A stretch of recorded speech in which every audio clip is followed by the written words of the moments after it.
नमस्कार। आज बात करते हैं एक ऐसे परिवार की जो एक बड़े से बरगद के पेड़ जैसा है, जिसकी जड़ें बहुत गहरी हैं।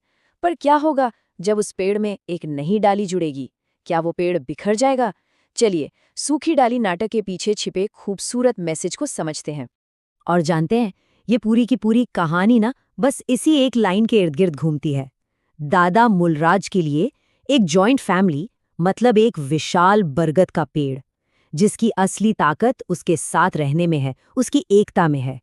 तो फिर कौन है ये परिवार? चलिए मिलते हैं कहानी के इस अटूट परिवार से। ये सिर्फ एक घर नहीं, बल्कि एक किले की तरह है, जिसका हर सदस्य एक दूसरे से जुड़ा हुआ है और जिसकी कमान एक बहुत ही समझदार मुखिया के हाथ में है। जरा सोचिए, एक ही छत के नीचे तीन तीन पीढ़ियां एक साथ रह रही हैं, और इन सबको एक धागे में बांधकर कौन रखता है? दादा मूलराज। हर किरदार का अपना एक अलग अंदाज है, अपनी एक पहचान है, जो इस परिवार की कहानी को और भी दिलचस्प बनाती है। 72 साल के दादा मूलराज का फलसफा बड़ा ही सिंपल था।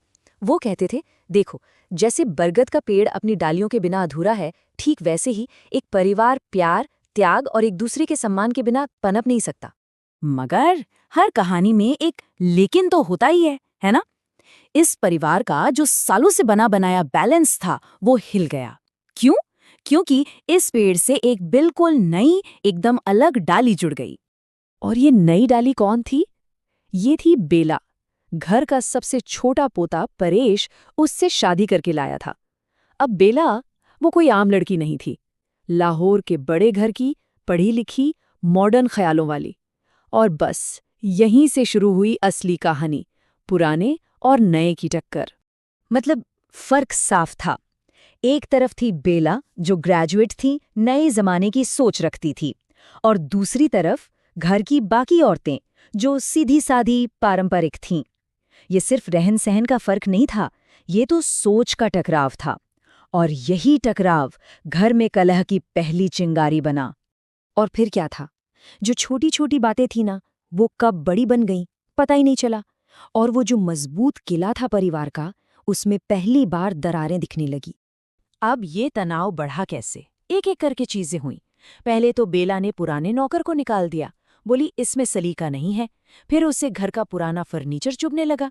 बस धीरे धीरे एक दूसरे के लिए मन में कड़वाहट बढ़ती चली गई। ऊपर से बेला हर बात पर अपने मायके का जिक्र ले आती थी। मेरे यहाँ तो ऐसा होता है, हमारे यहाँ तो वैसा होता है। इससे घर वालों को लगने लगा कि अरे, ये तो हमें गंवार समझती है। उसके कमेंट्स, चाहे वो खाने पर हों या कपड़ों पर, वो बस दूरियां बढ़ा रहे थे। और इन सब के बीच में कौन पिस रहा था? बेचारा परेश। घर वाले कहते तू तो जोरू का गुलाम बन गया है, और बेला कहती तुम मुझे समझते ही नहीं। इस नए नवेले जोड़े का रिश्ता एकदम टूटने की कगार पर आ गया। और जब पानी सिर से ऊपर चला गया, तो परेश ने एक ऐसा फैसला लिया जिसने दादाजी को एक्शन लेने पर मजबूर कर दिया। क्या किया परेश ने? वो सीधा दादाजी के पास गया और बोला, मुझे अलग घर लेकर रहने दीजिए। अब ये बात दादाजी के लिए किसी झटके से कम नहीं थी। ये तो उनके बरगद के पेड़ की जड़ पर ही कुल्हाड़ी चलाने जैसा था। दादाजी ने साफ मना कर दिया, दो टूक जवाब। मेरे जीते जी तो ये नहीं होगा। इस पेड़ से एक भी डाली टूटकर अलग नहीं होगी। पर वो चुप नहीं बैठे। उन्होंने फैसला किया कि इस प्रॉब्लम को इसकी जड़ से ही खत्म करना होगा। उन्होंने पूरे घर को एक साथ बिठाया और एक फरमान सुनाया, आज से बेला को पूरा सम्मान मिलेगा, कोई उसके काम में टांग नहीं अड़ाएगा, और जो भी उस पर हंसी मजाक करता है, सब बंद। पर दादाजी के इस सॉल्यूशन का एक ऐसा उल्टा असर हुआ जो किसी ने सोचा भी नहीं था। अब घर वालों ने तो दादाजी का हुक्म सिर आंखों पर रखा, बिल्कुल वैसा ही किया जैसा कहा गया था। लेकिन उनके इस नए बर्ताव ने ना बेला के दिल में एक अजीब सा तूफान खड़ा कर दिया। बेला को अचानक महसूस हुआ कि वो घर में अकेली पड़ गई है, बिल्कुल अकेली।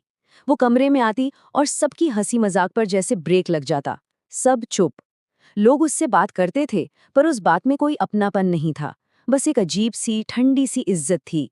और सच बताऊं तो ये बनावटी इज्जत उसे पहले वाली लड़ाई झगड़े से भी ज्यादा चुभ रही थी। उसे लगा जैसे वो इस परिवार का हिस्सा है ही नहीं, एक बाहरी इंसान है। और एक दिन वो अपनी ननद इंदु के सामने रो पड़ी, फूट फूट कर। और बस यहीं पर कहानी पूरी तरह पलट जाती है। इंदु ने उसे बताया कि दादाजी का वो हुक्म उसे सजा देने के लिए नहीं था, बल्कि उसे घर में रोकने के लिए था। दादाजी चाहते थे कि उसे इतनी आज़ादी मिले कि वो घर छोड़ने का सोचे भी नहीं। और उस एक पल में बेला को सब समझ आ गया। अब बेला को समझ आया कि उसे अलग नहीं होना, वो टूटकर नहीं जुड़कर जीना चाहती थी। वो दादाजी के पास गई और उसने कहा, डाली टूट जाए ये तो बुरा है ही, पर क्या ये अच्छा है कि डाली पेड़ से लगी तो रहे पर सूख जाए? अब वो एक सूखी डाली नहीं बल्कि उस पेड़ का एक हरा भरा हिस्सा बनना चाहती थी। और फिर उसने जो किया वो छोटा सा काम था, पर बहुत बड़ी बात कह गया। वो अपनी ननद इंदु के साथ सबके कपड़े धोने बैठ गई। बस उस एक काम ने परिवार के दिल में बनी सारी दरारें भर दी। तो आखिर में ये कहानी हमें क्या सिखाती है? यही कि परिवार सिर्फ खून से नहीं बनता, उसे मजबूत बनाती हैं समझ और समझौते की जड़ें। और ये कहानी एक सवाल भी छोड़ जाती है, क्या नया और पुराना हमेशा टकराने के लिए ही होते हैं? या अगर प्यार और सम्मान हो तो एक सूखी डाली भी फिर से हरी हो सकती है?